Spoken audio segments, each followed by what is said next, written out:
My name is Omandi, and I will never forget the day we found out who had been stealing from us. For months, our village had been plagued by a thief.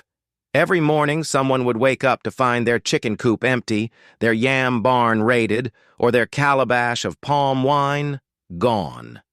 It was as if the thief had invisible hands that reached into every home at night. We couldn't understand how this was happening. Our village was small, and everyone knew each other.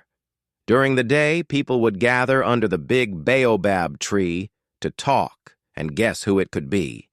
But no one ever suspected Onyango. Onyango was loved by everyone. He was the kind of man you trusted without a second thought.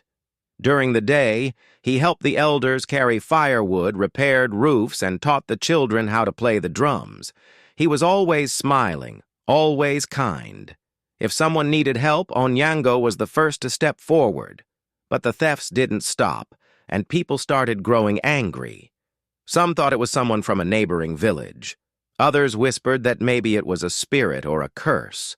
No one dared to accuse anyone openly, but you could see the suspicion growing in people's eyes. One night, our village elder, Mr. Odinga, had a plan. She told us to stay awake in turns and keep watch. Everyone agreed, but deep down, we didn't think it would work. The thief was too clever. It was my turn to watch on the third night. I sat quietly behind a bush near the path leading to the river. The moon was bright and the air was still. I almost fell asleep, but then I heard a rustle. I held my breath and watched. A figure moved swiftly in the shadows, carrying a sack over their shoulder. My heart pounded as I followed them silently.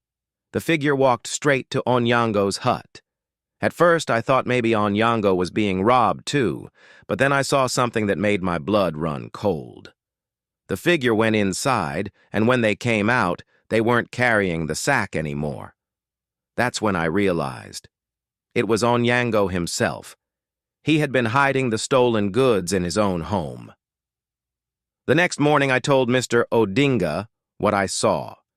She gathered the whole village and asked Onyango to open his hut.